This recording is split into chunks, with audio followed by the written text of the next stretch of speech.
Colorado Governor John Hickenlooper signing into law his state's new rules and regulations governing the legal sale of marijuana in the state of Colorado. Joining us now for the interview is Neill Franklin. He served as a narcotics officer with the Maryland State Police and is commander of training for the Baltimore Police Department. Major Franklin is a 34-year police veteran.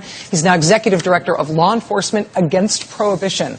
Major Franklin, thank you very much for being here. It's nice to have you with us. Hey, Rachel. It's great to be back. So this has been a hypothetical for so long. States treating marijuana basically more like alcohol than like a Schedule I drug. How do you think Colorado has done in drafting these regulations? I think they've done a wonderful job. The people of Colorado have done a wonderful job. The team that was put in place to craft these regulations have done a wonderful job. And now the governor has done a wonderful job moving this policy forward. It's a great day. If everything proceeds as expected, people can start to seek licenses to sell pot in October. People could be open for business in January. Individual towns and cities in Colorado can opt out. You can decide that in your town there can be no legal places to purchase marijuana. What do you think is going to happen first? I mean, there is a question of what's going to happen with the federal government, but if they're allowed to proceed, how do you think this is going to change crime and safety and drug use in the state?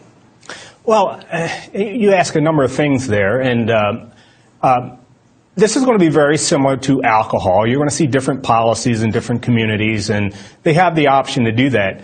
From a public safety perspective, this is really what's needed. We, the police, need to get back to violent crime. We need to get back to focusing on violent crime. It's a great day that we're not out there chasing marijuana users in Colorado and the state of Washington. Thousands of fewer arrests and more focus on those people who are committing the robberies, the rapes, the murders, the burglaries, and that's where we should be. This is a great opportunity for the police to get back in touch with the community. What do you make of the argument that marijuana is a gateway drug, that it may be something that doesn't itself cause much more harm in people's life than alcohol does, which of course can be misused in its own ways, but that it leads people into harder drugs that really have no role in our society and that we should be more tougher on, I guess, by prohibiting marijuana as well? There are no valid studies to indicate such. As a matter of fact, it's the environment that is the gateway into the things that cause us problems in society. So it's the environment of the drug dealer on the corner. Now, with these policies of legalization for marijuana, that environment will go away for those who choose to use marijuana. In terms of the federal government here, obviously in your role as an advocate, not just as a police veteran, you've been advocating on these issues for a long time. What do you think the federal government is going to do in terms of whether or not Colorado is going to be allowed to go ahead with this experiment?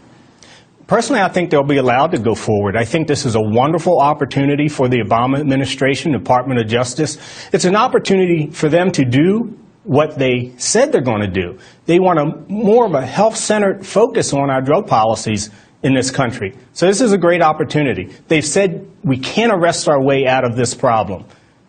And if you're not going to arrest your way out of this problem, there's only one way to go, and that's legalization. So it's an excellent opportunity for them. We have, Colorado and Washington State, two states for experimentation to see how it's going to go. And if they follow the alcohol models that we have across the country, it's going to be a great success. Not that alcohol is, but it's better than prohibition.